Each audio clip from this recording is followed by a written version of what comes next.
کہتے ہیں مسلمان بنا، اسلام کو ماننے والا بنا، خدا کے سامنے اطاعت کرنے والا بنا اور اپنی زندگی کو ہر چیز سے کاٹ کر صرف اور صرف اللہ کے احکام پر نچھاور کرنے والا بنا، سب کہتے ہیں۔ لیکن اس بننے والے سے پوچھئے وہ کیا بنا؟ سچ جانیے کچھ نہ بنا، بلکہ جو بنا تھا وہ بگاڑ بیٹھا، دل سے محروم اور انسانیت سے محروم بنا، درد سے عاری اور لگن سے بے نیاز بنا۔ وہ جو کچھ بنا تو بس اتنا بنا کہ اس کے سر پر خاص علامت آ گئی، چہرہ و مہرہ ایک نئی ہیئت میں نکھر گیا، پہننے کا سلیقہ اور چلنے کا ڈھنگ کچھ اور ہو گیا، مگر وہ نہ ہوا جو اسے ہونا چاہیے تھا۔ ایک مومن جو آنسوؤں کی مے بنا لے اور یاد الہی میں بہاتا جائے، زخم کھائے اور اس سے اطاعت کی خوشبو آئے، محبت کا رنگ آئے اور جوش و خروش کا سیلاب امنڈ آئے، ایسے لوگ بن چکے ہیں۔ مگر یہ قصہ ماضی کا ہے، اس وقت کا ہے کہ جب لوگوں کے سینوں میں دل ہوا کرتے تھے۔ قرن اولا ہو یا اس کے بعد بھی کئی صدیاں ہوں، آپ ذرا ان قرون کو آواز تو دے دیجئے، پورا کا پورا میکدہ یوں حاضر ہو جائے گا جیسے کسی اسکرین پر سینما چل رہا ہو۔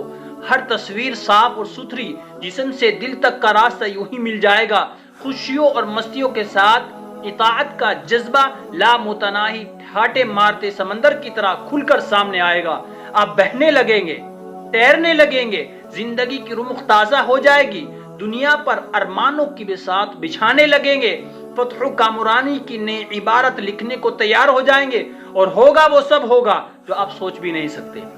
آج کا وہ مسلمان کچھ نہیں سوائے اس کے کہ اس نے اپنا نام محمد اور احمد رکھ لیا۔ وہ فصل گل کا راز نہیں جانتا، وہ سر نہا سے بے خبر ہے، وہ قوت ایمانی سے بے پرواہ ہے، انسانیت کی مدار سے بے نیاز ہے، وہ دیوانہ ہے چمک کا، وہ پروانہ ہے ہر جلتی ہوئی شمع کا اور ہر اس محنت کشی کا جہاں سے اس کے اعصاب پر مستیاں ناچتی ہوں، گنگناتی ہوں، اسے بازوؤں میں لے کر خواہشات کے جھولے میں جھلاتی ہوں۔ عجب حال ہے کہ جہاں سے اس کے ایمان پر اور ایمان کی گہرائی پر ضرب پڑتی ہو، اس سے اسے کوئی مطلب نہیں۔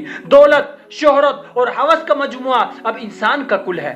قرن اولا کو اپنا آئیڈیل ماننے والے اور اپنی زندگی کو انہی کے نقش قدم پر ڈالنے والے اب اس شاخ خلد کی تلاش میں رہتے ہیں جہاں پر ان کی خواہشات کا آشیانہ بنتا ہو، جہاں سے ان کی مرضیات بروئے کار لائی جاتی ہوں۔